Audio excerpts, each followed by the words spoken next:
Hi there. So I'm so glad you're here. Most likely you're here because you downloaded the freebie about blending and you got your blending cards and you're just wanting to learn a little bit more about how to help your child become a better blender. So if that's you, you're in the right place. If you haven't downloaded the freebie, go ahead and go to the description of this video and grab it. So that you can start applying these skills and have some already made resources at your fingertips. And these techniques I'm going to share with you, you can transfer them into a lot of different areas. So if we haven't met, my name's Audrey and I'm so glad you're here. Go ahead and subscribe to my YouTube video.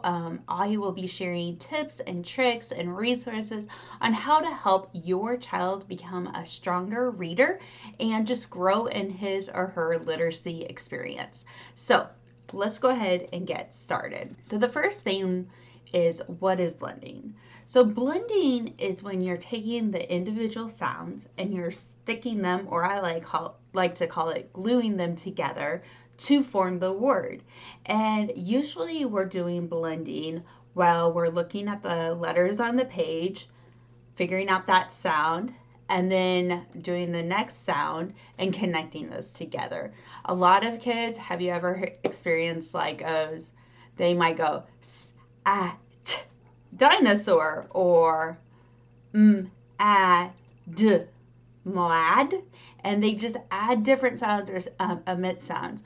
In today's video, I'm going to show you, and with the resources I created just for you, I'm going to give you some really good tips to help your child go to the next level.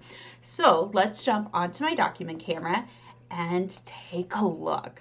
Okay, so the first thing I like to do is an approach that I learned from Reading Simplified called continuous blending, or blend as you go. And she learned that through other research.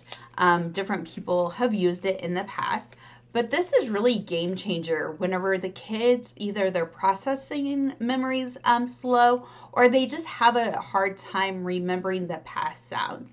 And another thing to remember while we are teaching blending in the beginning or with a struggling reader, it's going to be a lot of doing it together and mimicking and just having them practicing it, and you're going to be doing a lot of the work. And then you will be amazed as time goes on and you use these techniques that you're able to step back and the child starts taking more control of attacking the word, and then you just have to give a little bit of detail. So we're going to start with this word.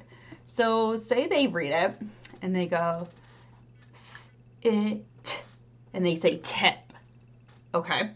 You say good try. And I always let the kid try first unless I know they struggle with reading. Then I'm going to get a little Post-it note, or even you can use your fingers. So just something to cover up the words. And you're going to just reveal the first two sounds. I notice with a lot of my kiddos, whenever they're struggling, they struggle with even just putting those together. So what I do is I cover this up and I say, okay, what does this say? They might say S. And I'll say, yes, that's the letter name, but what's the sound? And then they're going to say S. And I tell them, okay, good job. Now remember S. What's this sound? And I cover up this. And they're saying eh. And I'll go, okay, can you put S and eh together? And one thing we'll usually see with our kids is you have S, eh, sit, eh, sit, eh, sit, eh. And I'll praise them for their effort, and then I'll say, listen to Miss Audrey and watch my mouth. Sit, sit, ready, sit. And sometimes they can get it. Or I'll go, okay, what's my first sound? S. Okay, what's my next sound? Eh. Okay, we're going to glue it together. Sit. And putting those motions, I'm not sure the science behind it. I just know repeatedly I've seen my students use this, and that extra sensory input really helps them start catching on how to blend. So then they have sit, and I'll tell them, okay, now remember sit, and what's the sound? T. Good. Now can you put it together? And then I may have to say, okay, remember what's the sound? Sit. And then praise them for their effort. Sometimes they will struggle in the beginning recalling this. So I'll say, okay, now put si and t together. And say they struggle with that. Say they go sit and they go sim or sit. Then you go, okay, put up sit. And you see I have the two fingers, and that's just showing them that the two letters represent the two sounds. And then I'll say, okay, what's this sound? T. Good. Now put sit and t. Glue them together. Sit, sit. And then they're able to do it successfully. You're doing the same thing for like consonant, consonant, vowel, consonant words. You can go like this and see if they can do it. If they struggle with knowing the sounds, do the one by one. These consonant letters that are together, those can be kind of tricky for our kids. So we just do the fingers and we glue them together. S-w. And usually they'll go s-w, and we'll go s-w, s-w. And have them practice those a few times. Then you reveal the next one, I. Then you can say, can you put sw and it together? Swi. And then swim. Now, what do you do when you have a digraph?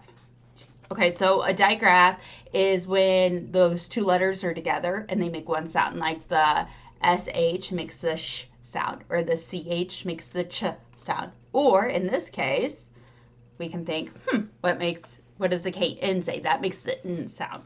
So we're gonna cover it up and we can say, okay, this is one sound. Do you know what that sound is? Some of our kids do because they have picked up on it through exposure, and they just are more naturally inclined to be thinkers in that way. And so they may be able to say that's N.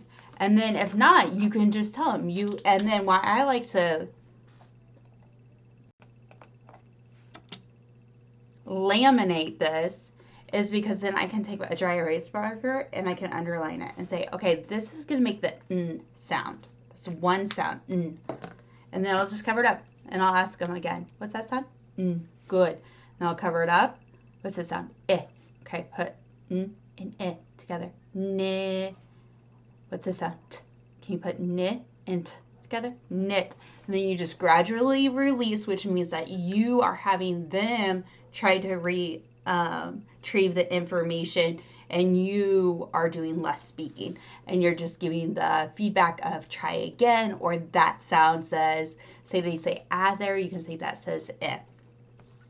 And the same thing for like this word, you would go k, ka, and then if they go here, and you can say, okay, this is one sound, and they might even go to ch or to k or whatever, and you can do the same thing. You can just either point to it, say, this says ch. That's another way to make ch. And then remember what this says, and then support them along, ca, and then what does this say? Ch, catch. And then, once again, you can underline that for them. But the biggest thing is that they practice and they see how the letters are connected with the sounds. And one thing that you can learn, and I was educated by this and was made aware of this explicitly through EBLI training.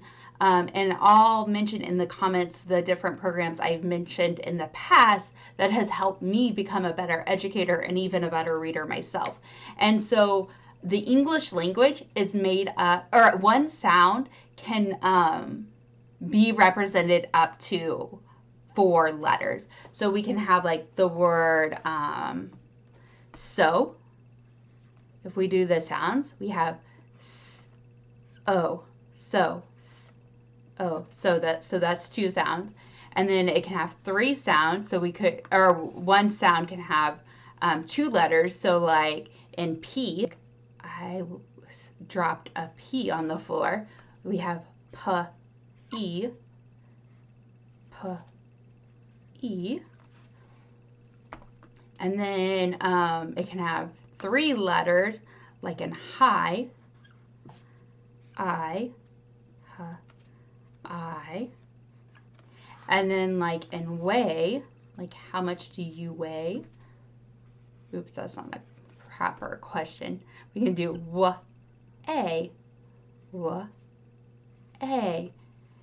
And so when we can help through even just our blending in our one-on-one instruction and our practice, help bringing out that concept of that one sound can have 1, 2, 3, 4 letter spellings. That's going to really help our kids start engaging in the text and learning how to think a little bit more critically while they're reading. That these tips and tricks help you help your child become a stronger blender.